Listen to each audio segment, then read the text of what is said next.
नाकाबंदी करणं, पण त्यांच्या कारवाया कशा एकतर्फी आहेत निवडणूक आयोगाच्या, हे सुद्धा आपण गेल्या 3 वर्षात पाहिले. एकतर्फी म्हणजे ज्या पद्धतीनं निवडणूक आयोगानं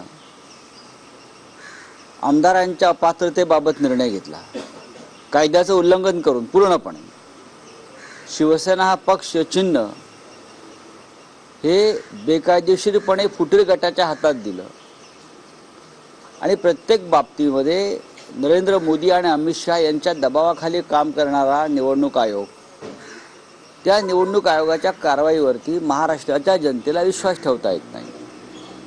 राजकीय पक्षांच्या किंवा त्यांच्या नेत्यांच्या बॅगा तपासणं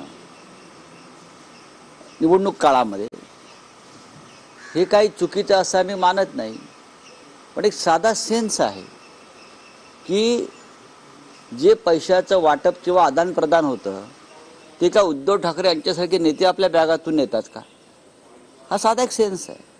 खरं म्हणजे लोकसभा निवडणुकीमध्ये एकनाथ शिंदेने कशा प्रकारे बॅगा आपल्या हेलिकॉप्टरमधून ते वाहत होते हे आम्ही दाखवलं आहे, त्यावर कारवाई नाही. पण उगाच आपलं हेलिकॉप्टर आलं, विमान आलं की त्याची झडती घ्यायची, हा जो खेळ आहे हा काय लोकांना कळत नाही का? कळतो ना. पैसे पोचले लोकांचे. एकनाथ शिंदे, देवेंद्र फडणवीस, अजित पवार, अमित शहा, गौतम अडाणी, लोढा, यांना जिथे पैसे पोचवायचे आहेत त्यांनी ते पैसे पोचवलेले आहेत. अगदी पोलीस बंदोबस्तात पोचवलेले आहेत, पोलिसांच्या गाडीतून पोचवलेले आहेत. तर या गाड्या कुठे थांबवल्या, त्यांची झडती घेतली असं आम्ही पाहिलं नाही. हे जे आता म्हणतायत प्रसंगी आम्ही अमित शहाची गाडी तपासू, गृहमंत्र्यांची आपल्या किंवा प्रधानमंत्र्यांची, करून दाखवा. नाही, आता हे दाखवायला करतात सगळं. हा सगळा खेळ आहे, हे सगळं चुकीचं आहे. पण आमचं त्याच्यावरती आक्षेपच नाही आहे. आम्ही नियम आणि कायद्याचे पालन करणारे लोक आहोत आणि शिवसेना पक्षप्रमुख उद्धव ठाकरे यांनी कधी कायद्याचं उल्लंघन केलेलं नाही. पण ज्या पद्धतीनं ही अरेरावी सुरू आहे त्या अरेरावीला आम्ही उत्तर द्यायचा प्रयत्न केला. बस. काल जोगेश्वरीमध्ये शिवसेना ठाकरे गट आणि शिंदे गटामध्ये राडा झाला. आपल्या पक्षाचं असं म्हणणं होतं की जिथे महिलांना वसतिगृह वाटप केलं जात होतं. खरं आहे ते.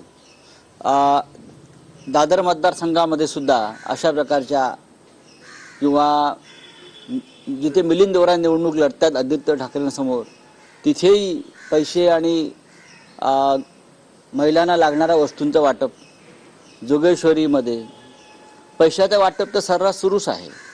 पण अशा प्रकारे सुद्धा वाटप करून महिला मतदारांना विकत घेण्याचा प्रयत्न ठिकठिकाणी सुरू आहे. आणि मग शिवसैनिक किंवा आमच्या महिला शिवसैनिक जाऊन तिथे धाड घालतात, तेव्हा हा राडा होतो. निवडणूक आयोगाला जर काही करायचं असेल तर त्याने अशा ठिकाणी कारवाई केली पाहिजे. पण निवडणूक आयोग अशा प्रकारची कारवाई कधी करणार नाही. आता सरकार आणि सत्ता आणि पोलीस त्यांचे आहेत. पोलिसांनी लक्षात ठेवलं पाहिजे, 1 महिन्यानंतर या राज्यात सत्ता बदल होणार आहे.